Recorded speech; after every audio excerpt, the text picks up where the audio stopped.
everyone. Still a lot going on with the pandemic here in Cobb County and really across the state and the nation. So on this beautiful spring day, I went down to Cobb and Douglas Public Health as we normally do. Talked to Dr. Janet Memark. She is the head of Cobb and Douglas Public Health. Talked about the variants that are now showing up in Cobb County and the case rates that we're seeing that have declined but are plateauing a bit.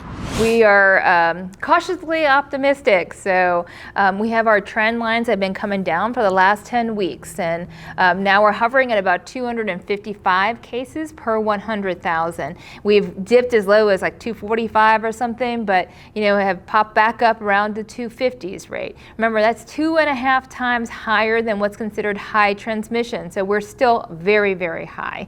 And what I saw this weekend, I think we've had about 14 more deaths that have come in the last few days, and that's a lot. We're at 984 people that we've lost in Cobb County alone to COVID-19. Hospitalizations have stabilized as well, but the testing percentage is pretty low, and that's good. It's about 5.2%. So those are some good indicators, but it's not safe to go out and do whatever you want. It is still very high, and we still have some very sick people that are hospitalized right now. So if we have a theme to this video, it would be called the rise of the variants. More variants are showing up here in Cobb County. In the state of Georgia, we have over 500 documented variants. I know this morning, I think I got at least 15 to 20 more that got dumped into our box today that we're going through. So we have multiple variants here in the state of Georgia, which include the UK variant that originates in the UK, the B117 variant. We also have the one that originated from South Africa and also the one from Brazil as well. But we also have the one that was from California. So we have multiple variants, over 500 of those, and that's only 2% of what is sent for additional testing. And so they are really rolling in very quickly. And so it is thought that the variants right now make up about 10% of the cases that we have in Georgia, according to the CDC. All right, so we're told the vaccines work against these variants. So why do we even need to be concerned about them? That's a great question. So the vaccine does seem to have efficacy against most of the variants. The South African variant is a little bit of a question of whether it does or not. And so the reason why we should care is that we do not have all of our people vaccinated already. So we're in a race right now. They are more contagious, and the B117 variant from the UK is thought to be possibly more deadly. And so we need to make sure that we all get our vaccines if you're eligible, because these variants are rising right underneath us. And so we all do not want to live through another surge in this county.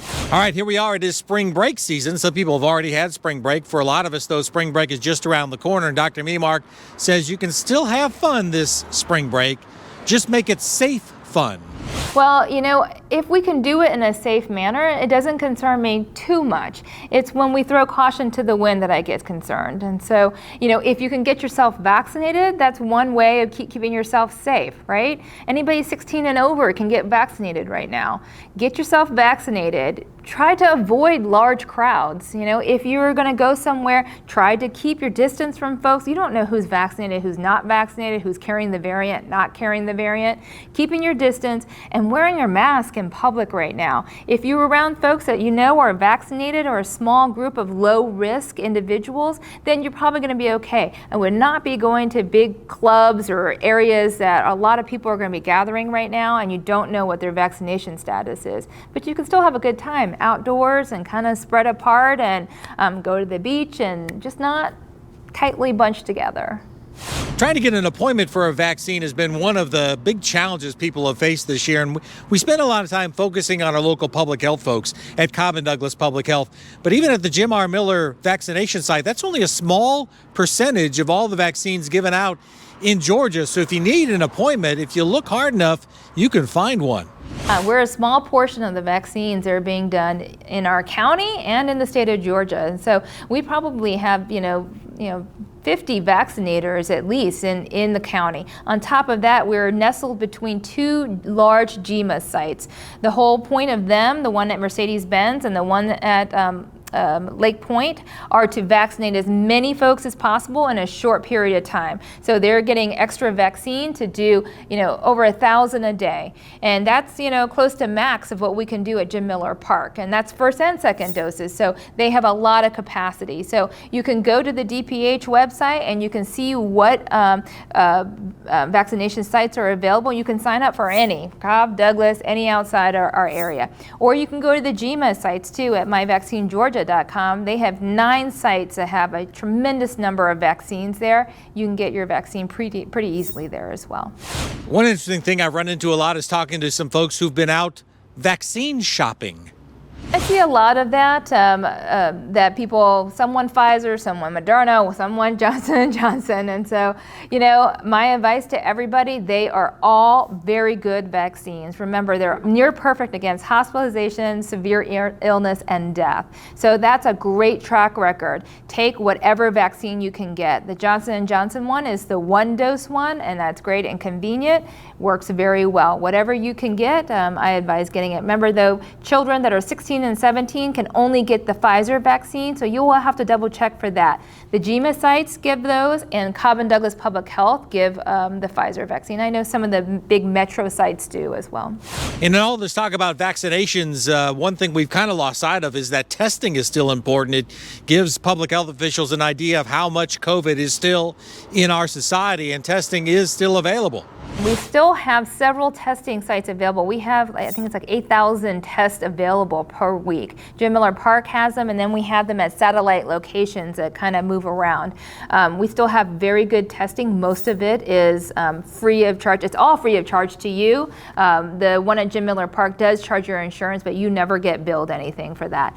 But all of these are available with a 12 to 48 hour turnaround. It's important. These vaccines are greater than 90% effective for the Moderna and the Pfizer, and Johnson & Johnson's in the 70% effective. That still means you can still get COVID with any of these vaccines, right? It's going to be a much less severe variety of it, but you can still get it. So if you have been around someone with COVID and developed symptoms of COVID, there is still a pretty good chance that you have COVID. Make sure you get tested, because we are sending samples if they come out to potentially be the variant. We really need to know that in our district to keep us safe.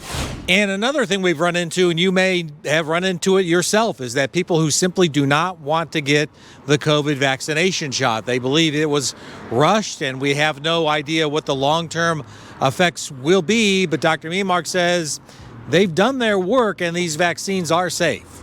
So those are really good points. So one of the things I do want to cover is that, the mRNA vaccines, which are the Moderna and the Pfizer vaccines, yes, it's a new technology for vaccines, but mRNA has been studied for a really long time, decades. And so they had a lot of information, and what the federal government did was be able to open up and take away barriers to be able to go ahead and get these vaccines through. And so the vaccines are very, very safe, and they've been shown that right now that even in real world settings, they're showing to be over 90% effective. And so we know what the side effects that you're going to get are in the short term, and in the long term, we don't know that right now, but everything is looking very, very good for the vaccines.